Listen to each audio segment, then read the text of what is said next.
Hi guys, कसे आहात तुम्ही सगळे? स्वागत आहे तुमचं अजून एका व्लॉगमध्ये.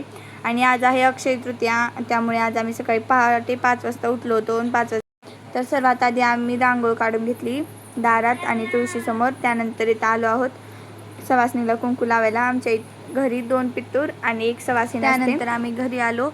डाळ ऑलरेडी शिजवून ठेवली होती. मग त्यानंतर त्यात गूळ पावडर घातलं आणि ते शिजवून घेतलं परत. नंतर पुरण वाटून पोळ्या करून घेतल्या आणि इकडे रस पण तयार केला होता. सगळं तळण चालू होतं काढायला आणि स्वयंपाक चालू होता आणि माझी आजी सगळं करत होती. त्यानंतर रस पण बनवून घेतला आणि कुरवडी पापडी वगैरे तळले, भजे वगैरे केले. सगळा स्वयंपाक अगदी जोमात चालू होता. सगळे मिळून काम करत होतो, त्यामुळे लवकर झालं सगळं. आणि आम्ही सगळे एकदा मिळून किचनमध्ये आलो. म्हणलं की किचनमध्ये खूप कालवा होतो. आम्ही खूप मजा करत हसत खेळत स्वयंपाक केला. आज खूप धिंगाणा घातला. त्यानंतर मी इथं भजे काढत होते आणि भज्याचं बॅटर खूप पातळ झालं होतं. त्यानंतर आजी आजोबांचा फोटो वगैरे मांडून टेबलसमोर रांगोळ काढून घेतली आणि पूजा करून घेतली. अशी फुलाची रांगोळ काढली आहे. त्यानंतर देवघराची वगैरे पूजा करून घेतली आणि आजी आजोबांच्या फोटोची पप्पांनी पूजा केली. तोपर्यंत आमचा स्वयंपाक तिकडे चालूच होता आणि मी रांगोळ काढली आहे.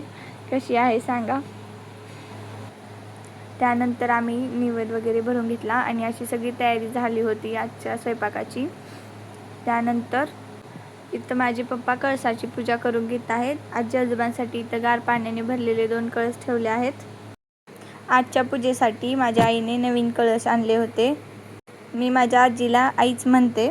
मग आईने नवीन कलश आणले होते आणि नवीन कलशाचीच पूजा करतात. आणलेल्या कलशाला छान सजवतात व त्यांच्या आजूबाजूने हार लावतात. त्यानंतर मी त्याच्यासमोर रांगोळ पण काढून घेतलेली आहे आणि इथे पप्पा कलशावर नैवेद्य ठेवत आहेत व कलशाची पूजा करत आहेत.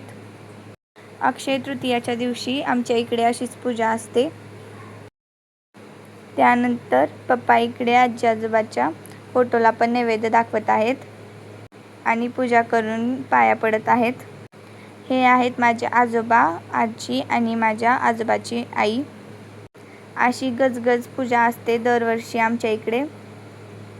तुमच्या इकडे कशी पूजा करता तुम्ही ते मला कमेंटमध्ये नक्की सांगा आणि कसं वाटत आहे तुम्हाला ही पूजा ते पण सांगा. त्यानंतर आम्ही सगळे मिळून तर जेवणाचे ताटं तयार करत आहोत. आमच्या इकडे असे ताट पूर्ण भरून वाढतात. तुमच्या इकडं कसं वाढतात ते पण कमेंटमध्ये नक्की सांगा. हे आहे आमचं तुळशी वृंदावन आणि ही आहे आज केलेली पूजा आणि देवघर.